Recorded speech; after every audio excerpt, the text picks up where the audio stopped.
আসসালামু আলাইকুম। KS fish and এয়ারটেলের পক্ষ থেকে সবাইকে আন্তরিক শুভেচ্ছা, ধন্যবাদ। আজকে আমি এসেছি ময়মনসিংহ বিভাগের এটি একটি প্রান্ত এলাকা। এটি ময়মনসিংহ জেলার অধীনে মুক্তাগাছা উপজেলা ভিটিমাটি গ্রাম। এই ভিটিমাটি গ্রামের মূল বৈশিষ্ট্য হলো এই এলাকাটি একটি ফসলি এলাকা। একদিকে যেমন ধান হয়, অন্যদিকে তেমনি মাছ চাষ হয়। এখানে ছোট ছোট আকারে দেখো যেরকম জলাশয়গুলো দেখা যায়, এই জলাশয়গুলোর পাশাপাশি ধানও দেখা যায়।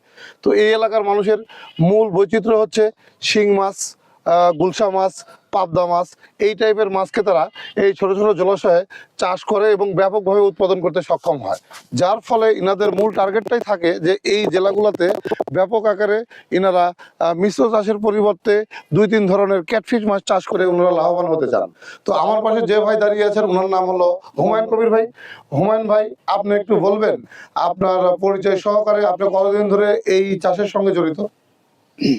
বিসমিল্লাহির রহমানির রহিম। আমি 2008 থেকে ব্যবসা শুরু করি। এখানে বর্তমানে 26 বছর হলো। প্রায় আপনার ধরে নেন যে 24 বছর না, ওভার টাইম, 16, 17, 18 বছর মতো। হ্যাঁ, 18 বছর ওভার 18 বছর রানিং। আমি ক্যাটফিশের লোকে জড়িত। জি, মোটামুটি শিং মাছ এই পর্যন্ত করলাম। বর্তমানে আমাদের সাথে শিংটা উৎপাদন হইতেছে না, রোগবালাই চাপটা বেশি। আমরা একটু ব্যতিক্রম ভাবে চাষ করা শুরু করছি। পাবদা, গুলশা, জি, জি, মিশ্র চাষ ভাবে শুরু করছি। দু একটা কাঠ উঠাইছি মিশ্র ভাবে, মোটামুটি ভালোই, খারাপ না। তবে আপনার এয়ারটল লাগবে আমরা এয়ারটেল ব্যবহার করছেন এবং এয়ারটেল ক্রয় করার জন্য চিন্তা ভাবনা করছি। আমাদের সঙ্গে আপনাদের পরিচয় কিভাবে? হ্যাঁ, ইউটিউব থেকে। আচ্ছা, ইউটিউব থেকে। তো ইউটিউব থেকে এ যাবত আমাদের কাছ থেকে আপনারা কয়টা এয়ারটেল কিনছেন? আমি প্রায় 4-5টা কেনা হয়েছে।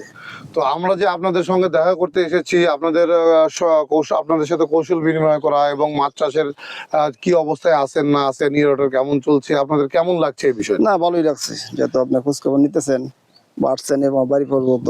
তো আমাদের ইনভার্টার গুলো কি মানসম্মত মতো বলে মনে হয় আপনার? হ্যাঁ, চলে, মানসম্মত চলে। এবং আমাদের ইনভার্টার যে উদ্দেশ্যে আপনি নিয়েছেন সেই উদ্দেশ্যে কি এটা কাজ করে বলে আপনার মনে হয়? হ্যাঁ, অবশ্যই কাজ করতেছে, ডিস্টার্বও কম করছে আগে। এবং আগামীতে কৃষকেরা ইনভার্টারের সাহায্যে মাছ চাষ করলে তারা লাভবান হবে, এটা কি আপনি মনে করেন? মাছ চাষ করলে ইনভার্টার লাগবে বর্তমান যুগে। এবং আপনারা যে আমরা বলি চুন এবং লবণের ব্যবহার সঠিকভাবে করা, সুষম ব্যবহার, এটা কি আপনারা করেন? হ্যাঁ, এটা করি। এবং গরমের সময় দেখা গেল মাসে 2 বার এবং শীতের সময় প্রতি মাসে 1 বার, এটা কি আপনারা করছেন?